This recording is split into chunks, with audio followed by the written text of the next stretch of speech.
Hello, welcome back. Lovely to see you. Thanks for joining me again for another video. I was delighted that so many people watched my video yesterday on safeguarding and left comments and subscribed to the channel and all that good stuff. So thank you for your support. It makes me feel that I should make another video for you. So that's great. As long as you like them, I'll keep them coming. So here we are. And I wanted to do a follow-up video about safeguarding because it's clear to me that some of the things that I assumed that people understood about safeguarding are not understood. So I'm going to illustrate the situation with some questions that were asked of me. I have attempted to blur the identities of the people asking questions. It's just I've just done it just in case, you know. I don't know whether or not you consent to be publicised on YouTube, so I've blurred out your names. Yeah, so let's get to some questions. So the questioner asks, is there any question of the LGB Alliance or any of its staff working directly with children or vulnerable adults? Because if not, how does safeguarding arise? The follow-up question asks, but if they have no contact with those vulnerable groups, why should they spend valuable time and money, especially when they're fledgling organisations, on it being safeguarding? Or are you saying that government ministers are vulnerable? Okay, so the first question relates to who the beneficiaries of an organisation are. So in this instance, the question relates to the LGB Alliance. It's not really about the LGB Alliance, it's a general point. So this is just an example. So the question is, you know, if an organisation doesn't have direct contact with children, what exactly is the problem? Why is it important to do safeguarding? So the answer to that may be a little bit dependent on where you are in the world, because in the UK, we have a really clear legislative and policy framework that situates safeguarding as the responsibility of everybody, all adults. Some people have further responsibilities because of their job title or status, profession, the likelihood they would come into contact with people that are vulnerable, either because they're children or because of other reasons why an adult might be vulnerable. But essentially, we all have a responsibility to get involved in safeguarding. So all organisations have to have a safeguarding policy, and this will be dependent on whether or not you're likely to come into contact with children. So I appreciate the question, and it is really relevant to ask that question. And that's one of the questions an organisation has to be asking. In what way could we be exposed to safeguarding risk? So is there a risk that someone could phone up and disclose that they are a risk to children? What do we do about that information? What do we do if we have a disclosure made to us about one of our staff? What do we do if we find out that we have been inadvertently publicising something which we later find out is harmful? You know, there are about a million things, and this is part of what good governance of any organisation is about, is that, you know, in general, you'll have a team of people, because more brains on this question is a good thing, and they might form a board, a corporate board.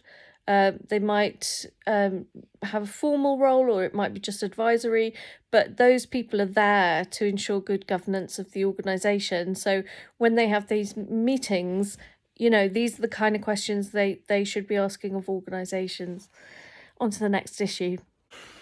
So where we're up to now. So all organisations have a responsibility for safeguarding. Your responsibility for safeguarding will be different, dependent on your role in relation to other people, how much contact you will have with children and vulnerable adults, whether or not that contact will be direct or indirect. But even people that will have no direct contact with children or vulnerable adults will need to have a policy in place, because anybody that you come into contact with could make a disclosure that they have put a child at risk, could raise red flags that make you think they may put a child at risk. So it's something that every single organisation that's operating in the UK will have as a standard. Another aspect of safeguarding that I don't think I made clear previously is that all of the protected characteristics have to be safeguarded. So we have to understand that if a child reports that they've been racially abused by some other kids at school, and you're a teacher, then you have a responsibility to safeguard that child from further racial abuse. So safeguarding is in relation in that instance to the age of the child, because age is a protected characteristic, and so is race. So that child needs to be protected in that instance. So what are your actions going to be? Are you going to contact the parents? Are you going to talk to the child? Are you going to talk to the peers of the child that were accused of perpetrating this racial abuse? Are you going to talk to their parents? Are you going to make the other staff aware that this has happened? Are you going to move them in the classroom so that they're not sitting next to each other? I don't know. Teachers have a lot of strategies and they deal with this stuff all the time. They're pretty hot on safeguarding because it's something that is in their bread and butter. So I just want to finish by saying that conversations about safeguarding are always a good thing. Any organisation is going to feel under threat if they are swamped by a lot of questions about safeguarding.